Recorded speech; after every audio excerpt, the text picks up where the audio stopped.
Lilinisan ko yung sports car ko ngayon at magpapatulong na ako sa pinsan ko. Kasi tignan nyo, pagka dumi-dumi, baka abutin ako ng ilang mga araw sa kakalinis nito. Oh, parang dinaanan lang ng bagyo tong sasakyan ni madam. Partida, lagi pa ako nagpapa-car wash niyan. Parang napabayaan mo na tong sasakyan mo, madam.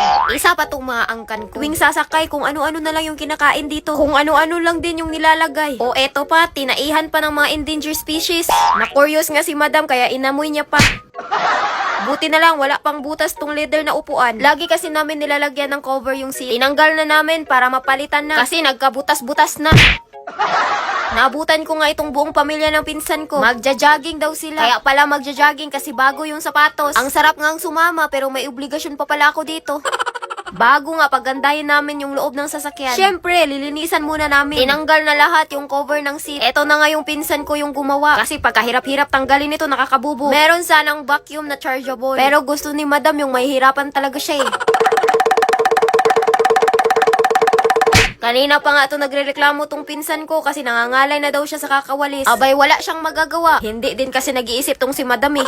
Vacuum talaga yung dapat ginagamit niyan, madam, kasi pagkadami-daming alikabok. Pinanindigan talaga ni madam yung pagkabobo niya. Inisprehan na din namin ng pangpakintab. Para kunwari, bagong car wash lang. Oo, kumintab nga, pero mangangalay ka sa kakapunas. Kinalkal na nga namin yung mga pinamili ko. Dapat gumanda talaga tong sasakyan ko, kung hindi, mapapahiya talaga ako dito. Eto lahat yung mga in-order ko sa TikTok. Ewan ko kung tama ba tong mga pinamili ko.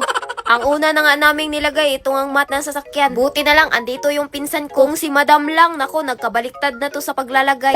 Dahil nalagyan na nga namin to ng mating. Hindi na kami mahihirapan sa paglilinis nito. Kasi kukunin at ipapagpag lang yung mating para matanggal yung mga alikabok ba. Ang sunod naming ilalagay sa sasakyan, binuksan pa namin.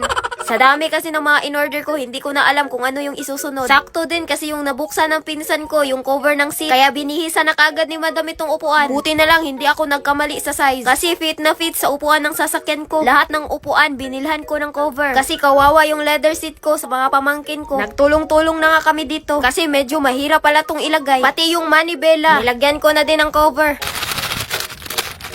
Pati na nga din itong handbrake. Nilagyan ko na din ng cover itong gear shift handle. Maglalagay na din tayo ng mga accessories sa sasakyan. Etong flower na to, hindi lang to decoration. Air freshener talaga to sa aircon. I-clip mo lang yan sa aircon ng sasakyan para bumango naman. Nakalimutan ko na kung ano yung tawag nito. Basta dyan mo lang ilalagay. Dito nga sa cups holder ng sasakyan. Tama naman siguro tong mga pinaggagawa ko. Hindi pa talaga tapos si madam sa pagpapaganda sa sasakyan niya. Ang dami pang nilagay. Pati dito sa upuan, pinaganda na niya ng tuluyan. Grabe yung effort na ginawa ni madam dito. Mga ilang oras sa pag-aayos. Eto na nga yung final look ng sasakyan ni madam. Okay, let's go.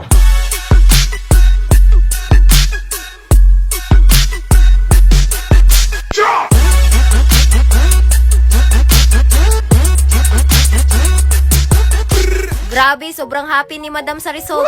Kamusta madam? Okay ba?